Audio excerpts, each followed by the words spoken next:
చేస్తున్నాయి. దీనిపై అనాలిసిస్ చేద్దాం. ఎస్ భరత్, సో 1000 కోట్లు ఫండ్స్ ఇచ్చారట. నిజంగానే చాలా మంచి రోజులు వచ్చాయి ఆర్ట్స్ కాలేజ్ కనుకొచ్చా. ఇంకా ఫ్యూచర్ ఆర్ట్స్ కాలేజ్ ఇంకా చాలా వెలిగిపోతుంది. సో మీకు గుర్తుండే ఉంటుంది, ఒక 2-3 నెలల క్రితం రేవంత్ రెడ్డి పర్యటించారు ఉస్మాన్ యూనివర్సిటీలో. అప్పుడు సరే, ఉస్మాన్ యూనివర్సిటీలో ఏ ముఖ్యమంత్రి పోయినా ఎవరు పోయినా ప్రొటెస్ట్ చేస్తారు, అది కామన్. సో అప్పుడే నేను అన్నా ఏంటంటే, విద్యార్థులు ఒకసారి ఆలోచించండి. మీరు కేసీఆర్ పోయినప్పుడు ప్రొటెస్ట్ చేశారు, ఆయన ఈగో దెబ్బతింది 2 సార్లు, ఒక్కసారి కాదు. ఎలక్షన్ ప్రచారం సందర్భంగా తార్నాకలో ఉద్యోగుల రిటైర్మెంట్ ఏజ్ పెంచుతామంటే ఒకసారి వాళ్ళు నిరుద్యోగులు ఆయన హెలికాప్టర్ ల్యాండింగ్ సందర్భంగానూ ఆ సందర్భంగా గొడవ వేశారు. 100 సంవత్సరాల సెలబ్రేషన్ సందర్భంగా రాష్ట్రపతి వచ్చినప్పుడు కేసీఆర్కు వ్యతిరేకంగా నినాదాలు చేశారు. దానివల్ల ఏం జరిగింది? నష్టం ఎవరికి జరిగింది? కేసీఆర్ ఈగో హట్ అయింది. ఆయన ఉస్మాన్ యూనివర్సిటీ చలో నాకు అవసరం లేదనుకున్నారు, ఏం దానిలో ఫిలప్ చేయలేదు, మొత్తం యూనివర్సిటీస్ని ఆయన పట్టించుకోలేదు. దానివల్ల ఎవరు నష్టపోయారు? కేసీఆర్ కాదు కదా, విద్యార్థులు కదా. సో అఫ్కోర్స్ ఉన్నత విద్యారంగం కూడా నష్టపోయింది. ఇప్పుడు రేవంత్ రెడ్డి వచ్చినప్పుడు కూడా మీరు ప్రొటెస్ట్ చేస్తే అదే జరుగుద్ది. సో ప్రొటెస్ట్ కాకుండా మీకు కావాల్సింది ఏంటో చెప్పండి, ఫండ్స్ తీసుకురావండి. ప్రతి వ్యక్తిని మనం ఆపోజ్ చేస్తూ పోతే ఇంకేముండదు. ఎందుకంటే ఉస్మానియాలో ఇప్పుడు 100 మంది విద్యార్థులు ఉంటే 150 సంఘాలు ఉంటాయి.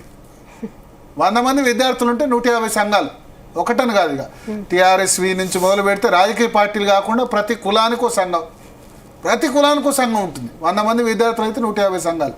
సరే, మేజర్గా ఉండేది ఏబీవీపీ, ఎస్ఎఫ్ఐ, పీడిఎస్యు, ఎన్ఎస్యు ఇవి. కానీ ఈ ప్రతి ఒక్కళ్ళు ఓయూ జేఏసీ అంటే ఒకటి ఉండే అప్పుడు. ఇప్పుడు 100 ఓయూ జేఏసీలు తయారైన ప్రతి ఒక్కళ్ళు కూడా ఓయూ జేఏసీ అధ్యక్షులు అంటారు. వాస్తవం చెప్పాలి.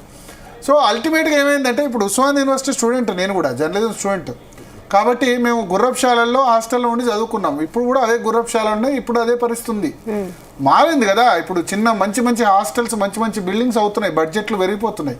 సో ఉస్మానియా స్టూడెంట్స్ ఏదో ఒకటి సాధించుకోవాలి. ఇట్లా ప్రొటెక్ట్ చేస్తే కరెక్ట్ కాదు. కేసీఆర్ టైంలో తప్పు చేశారు, ఇప్పుడు రేవంత్ రెడ్డి. కేసీఆర్ టైంలో కాంగ్రెస్ వాళ్ళు రెచ్చగొట్టారు. ఇప్పుడు కాంగ్రెస్ ఉన్నప్పుడు టీఆర్ఎస్ లేకపోతే వేరే ప్రతిపక్ష సంఘాలు ఏబీపీ అవి రెచ్చగొడతాయి. అల్టిమేట్గా ప్రొటెక్ట్ చేస్తే ఏముండదు. మీకు కావాల్సింది ఏందో అడగండి, సాధించుకోండి అన్నాం. ఇవాళ రేవంత్ రెడ్డి వచ్చినప్పుడు ఆయన నెక్స్ట్ టైం నేను వచ్చినప్పుడు నేనే 1000 కోట్లు ఇస్తా, ఏదో ఇన్ని కోట్లు కాదని చెప్పారు. 1000 కోట్లు శాంక్షన్ చేస్తూ నిర్ణయం తీసుకున్నారు. ఈ శాంక్షన్ చేస్తే అది అల్టిమేట్గా బై పేపర్ ఉంటుందా, ఎంత మేరకు వస్తుంది అన్నది చూడాలి. చాలా శాంక్షన్లు చేశారు ఇట్లా. కానీ 1000 కోట్లు ఇప్పుడు 2025 కదా, ఈ 2030 వరకు 1000 కోట్ల నిధులు ఖర్చు అయినా గ్రేట్ అని నేను ఒప్పుకుంటా. ఇంకా 5 సంవత్సరాల్లో ఈ 1000 కోట్లు అంటే దేనికి ఎంత అన్నది డీటెయిల్ ఇవ్వలేదు. 1000 కోట్లు శాంక్షన్ చేస్తూ జీవో మాత్రం ఇచ్చారు. ఎందుకంటే వాళ్ళు మళ్ళీ ఆర్ట్స్ కాలేజీలో గొడవ చేస్తారు కదా స్టూడెంట్స్, కాబట్టి చేశారు. సో ఆ 1000 కోట్లు దేనికి ఎంత ఏంది అన్నది మన దగ్గర ఇప్పుడు 100 సంవత్సరాల పైగా యూనివర్సిటీలు భారతదేశంలో ఒక 4-5 ఉంటాయి అంతే. మద్రాసులో యూనివర్సిటీ, ఢిల్లీలో యూనివర్సిటీ అటువంటివి ఉంటుంటాయి. సో ఉస్మాన్ యూనివర్సిటీ పరిస్థితి ఈ విధంగా తయారు కావడానికి అందరి కారణం, రాజకీయ పార్టీల కారణం, విద్యార్థులు కూడా. సరే, తెలంగాణ ఉద్యమ సమయం వేరు. తెలంగాణ ఉద్యమం ఒక శతాబ్దాలకు ఒకసారి వచ్చే అవకాశం అయిపోయింది. తెలంగాణ రాష్ట్రం వచ్చిన తర్వాత ప్రతి చిన్నదానికి కూడా మన ఎడ్యుకేషన్స్ అది ఇది అంటే ఎడ్యుకేషన్ రెండు ఒకేసారి సాగవు కదా. 96-9లో ఉద్యమం చేశారు. అప్పుడు తెలంగాణ ఉద్యమంలో మీ పోరాటం వల్ల వచ్చింది తెలంగాణ రాష్ట్ర సాకారమైంది. ఇక చిన్న సమస్యలు ఉంటూనే ఉంటాయి. సో ఎడ్యుకేషన్ రెండు కలిసి సాగవు. కాబట్టి దీన్ని ఏదో ఒక విధంగా ముందుకు తీసుకెళ్లాల్సిన అవసరం ఉంది. ప్రభుత్వం కూడా విద్యార్థులు ఎడ్యుకేట్ కాకుండా అందరినీ కాన్ఫిడెన్స్లోకి తీసుకొని ఒక ఎడ్యుకేషన్ పూర్తి వాతావరణం చేయాల్సిన అవసరం ఉంది. ఐఐటీస్లో వాటిలో ఎందుకు ప్రొటెక్ట్ చేయరు? నేను ప్రొటెక్ట్ చేస్తే నాకు అనవసరంగా నా ఉద్యోగం పోతుంది, నా టైం పోతుందని విద్యార్థులు ఆలోచన వచ్చే విధంగా చేయాలి.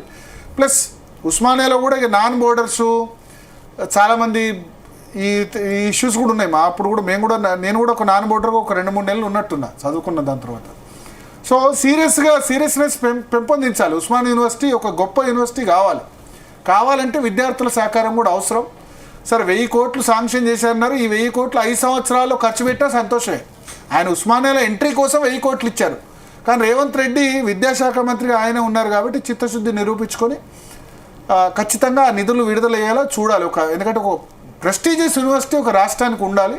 అది కావాలని కూడా అనుకుందాం, మాట్లాడదాం. మనతో పాటు చిరుమిల